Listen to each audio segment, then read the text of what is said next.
नमस्कार दोस्तों, सर्वप्रथम आप सभी को 74वें स्वतंत्रता दिवस की हार्दिक शुभकामनाएं। Happy independence day.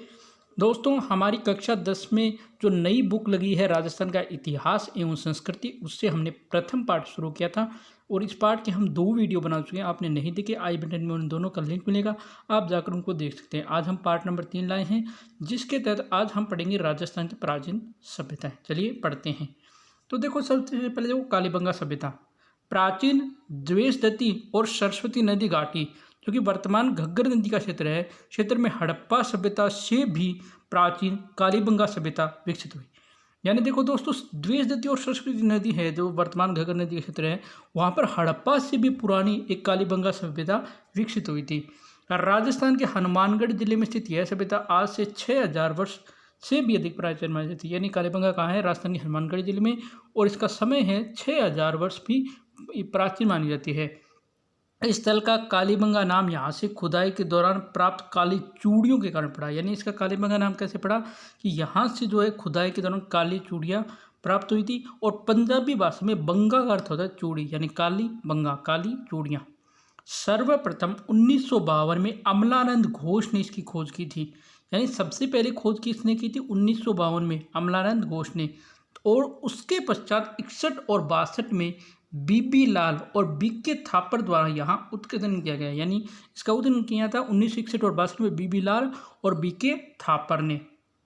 उत्खनन में इस सभ्यता के 5 स्तर सामने आए थे। यानी इसका जो उत्खनन किया गया था मित्रों, तो इसके कितने स्तर सामने आए थे? 5 स्तर। यानी 5 स्तर में से देखो, 2 स्तर तो हैं वो है हड़प्पा से भी प्राचीन, और तीसरा और चौथा और 5वां जो स्तर है वो हड़प्पा के समक्ष, हड़प्पा या उसके हड़प्पा सामग्री जो है उसके समान या समकालीन है। जैसे देख सकते हो, उत्खनन में सभ्यता के 5 स्तर सामने आए। प्रथम 2 स्तर हड़प्पा से भी प्राचीन है, तीसरा चौथा व 5वें स्तर की सामग्री हड़प्पा सभ्यता के सामग्री समान या समकालीन है। इस आधार पर कालीबंगा सभ्यता को 2 भाग में बांटा गया, प्राक हड़प्पा सभ्यता, हड़प्पा सभ्यता। यानी पहले के जो 2 स्तर हैं उसके आधार पर उसको प्राक हड़प्पा सभ्यता कहा गया, आगे के 3 स्तर के आधार पर उसको हड़प्पा सभ्यता कहा गया। कालीबंगा सुव्यवस्थित रूप से बसा हुआ नगर था। यानी ये क्या था? एक बहुत अच्छा, मतलब सुव्यवस्थित रूप से बसा हुआ नगर था। मकान बनाने में मिट्टी की ईंटों को धूप में पकाकर प्रयुक्त किया जाता है। यानी आप जब मकान बनाते थे तो मिट्टी की ईंटें रहती उनको धूप में पकाकर प्रयुक्त किया जाता था। उत्खनन से प्राप्त मिट्टी के बर्तन और उनके अवशेष पतले हल्के तथा उनमें सुंदरता व सुडोलता का अभाव है। यानी उत्खनन से प्राप्त जो मिट्टी के बर्तन है वो अवशेष जो है हल्के थे, पतले और हल्के थे, और उसमें सुंदरता का अभाव था। बर्तन का रंग क्या है? लाल है, जिन पर काली और सफ़ेद रेखाएं भी खींची गई है। यहाँ से जुते हुए खेत के साक्ष्य मिले। ऐसा अनुमान है कि लोग एक ही खेत में 2 फसल उगाते थे। यानी ये माना जाता है कि यहाँ पर एक खेत में 2 फसलें उगाई जाती थी। कालीबंगा से मिले कब्रिस्तान यहाँ के निवासियों की सवादान पद्धति की जानकारी देते हैं। इसके अलावा एक बच्चे की कंकाल खोपड़ी में 6 छिद्र मिले, जिससे मस्तिष्क शोध बीमारी की इलाज का प्रमाणित है। यानी कहते हैं कि यहाँ पर इस बच्चे की मस्तिष्क पर शोध मतलब की गई है। यहाँ से प्राप्त खिलौना, बैलगाड़ी, हवन कुंड, लकड़ी की नाली, बेलनाकार मोहर का हड़प्पा सभ्यता में विशिष्ट स्थान है। यानी ये सारी जो चीज़ें हैं ये हड़प्पा सभ्यता में बहुत विशेष स्थान है। अगली हमारी सभ्यता है आहड़ सभ्यता।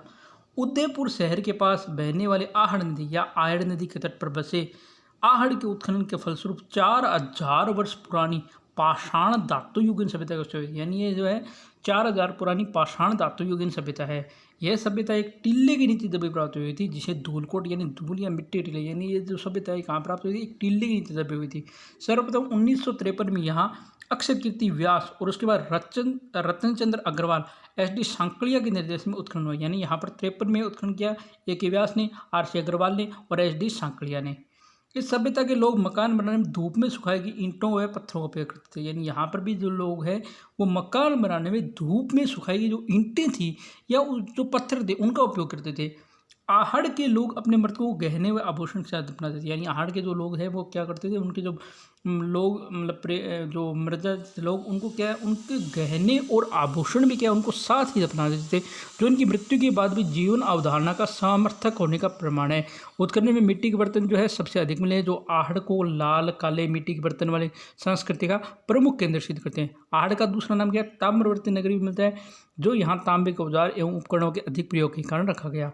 उत्खनन से प्राप्त जैसे ठप्पे या रंगाई छपाई और व्यावसायिक उन्नत प्रमाण भी मिले हैं। इसके अलावा गिलुंड सभ्यता, राजसमंद जिले में स्थित गिलुंड कस्बे में बनास नदी के तट पर 2 टीलों के उत्खनन के फलस्वरूप आर्य संस्कृति से जुड़ी सभ्यता प्रकाश आई, जिसे कहा गया बनास संस्कृति से।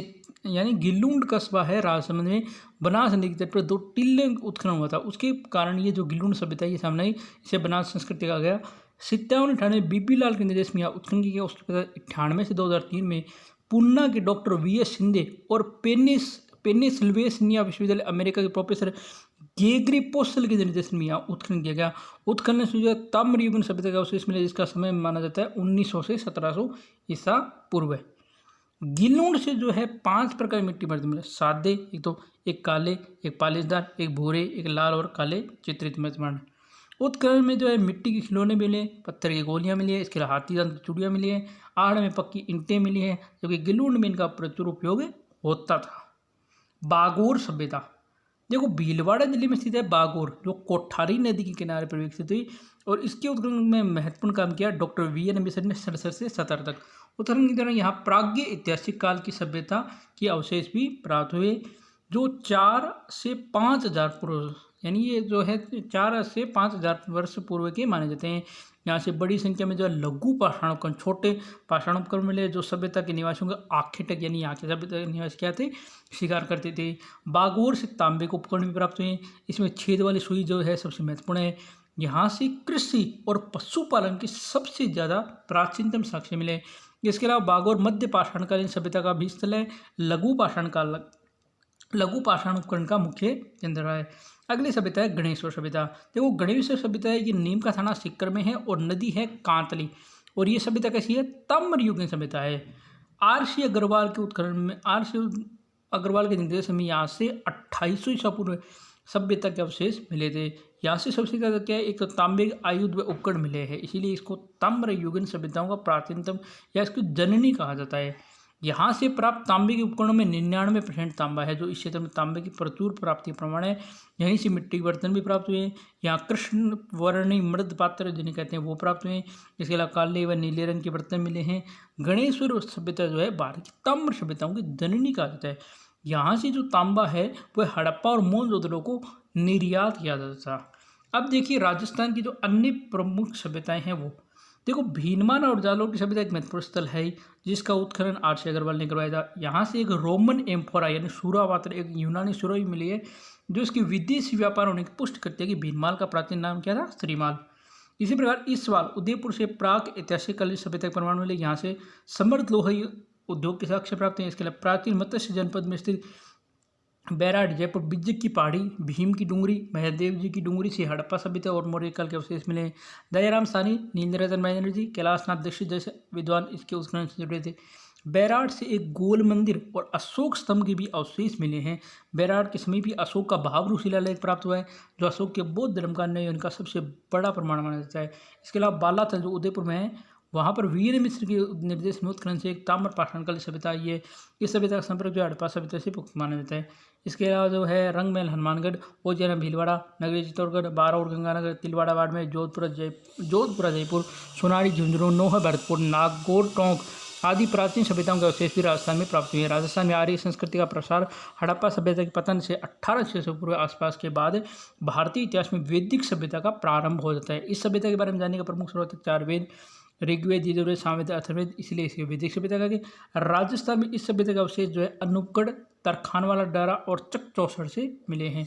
महाकाव्य काल में राजस्थान में अनेक बृहस्पतियों को लेकर मिले। रामायण से ज्ञात होता है कि राम रावण के युद्ध में जब दक्षिणी सागर के ऊपर सेतु बनाना स्वीकार नहीं किया, तो भगवान राम ने उसे भयभीत होने के लिए जब अपना अमोघ अस्त्र राजस्थान की ओर फेंका था, जिससे यहाँ समुद्र के स्थान पर मनुष्य लोग, यद्यपि वैज्ञानिक इस कथा को स्वीकार नहीं करते हैं, किंतु रामायण के रचयिता राजस्थान के भूभाग से परिचित थे, तो ये प्रमाणित हो जाता है।